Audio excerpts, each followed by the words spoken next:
Alors, monsieur directement, bonjour. Bonjour. Vous appelez à l'unité d'action de l'opposition, mais les bruits courent selon lesquels entre la coalition Arc-en-Ciel et le CST, il y a toujours un problème, vous ne vous entendez pas sur la candidature unique. Qu'en est-il exactement? Je vais démentir devant vous et devant tout le peuple togolais.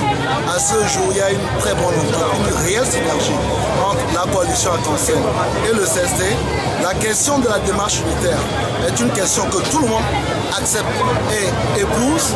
Maintenant, sur les détails, vous savez que le diable est dans les détails. Sur les détails, il peut y avoir des divergences, mais l'engagement de travailler ensemble n'a jamais été aussi fort qu'aujourd'hui. Alors, certains pensent que M. Jean-Pierre Fabre est le candidat naturel de l'opposition. Et est-ce que, alors qu'à la coalition Arc-en-Ciel, vous avez Maître Abébon comme candidat, alors comment allez-vous faire pour dégager un seul candidat? À la coalition Arc-en-Ciel, nous avions désigné un candidat à la candidature unique de l'opposition. Il est tout à fait naturel que tout président de parti politique se sente le candidat de son parti à une élection. Mais comme tout le monde, vous l'avez entendu, tout le monde s'inscrit dans une démarche unitaire, ce sera à l'ensemble des acteurs de l'opposition togolaise de trouver le mécanisme qui leur permette de donner corps à cette démarche unitaire, éventuellement en ayant un candidat unique qui peut être l'un des présidents des partis politiques ou éventuellement même quelqu'un de la société civile.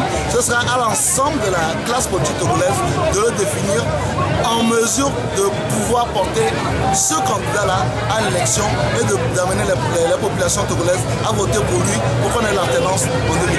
Et si le pouvoir vous emmenait à l'élection présidentielle sans les réformes, est-ce que l'opposition participera-t-elle à cette élection? Si on va à une élection sans les réformes, la candidature unique s'imposerait, mais il est hors de question qu'aujourd'hui, quelqu'un brandisse le sceau de la non-participation du boycott, parce qu'on l'a vu que par les années passées, le boycott n'a rien apporté au débat politique togolais. Et donc, est-ce qu'aujourd'hui, l'opposition est-elle prête pour gagner M. Faure-Gnassingbé? L'opposition dans les starting blocks pour gagner les Faure-Gnassingbé. Vous savez qu'il y a une marche entre le starting block et la ligne d'arrivée, mais l'opposition est dans les starting blocks. C'est à nous de faire en sorte que quand nous démarrons la course, nous serons devant Faure-Gnassingbé pour 2015.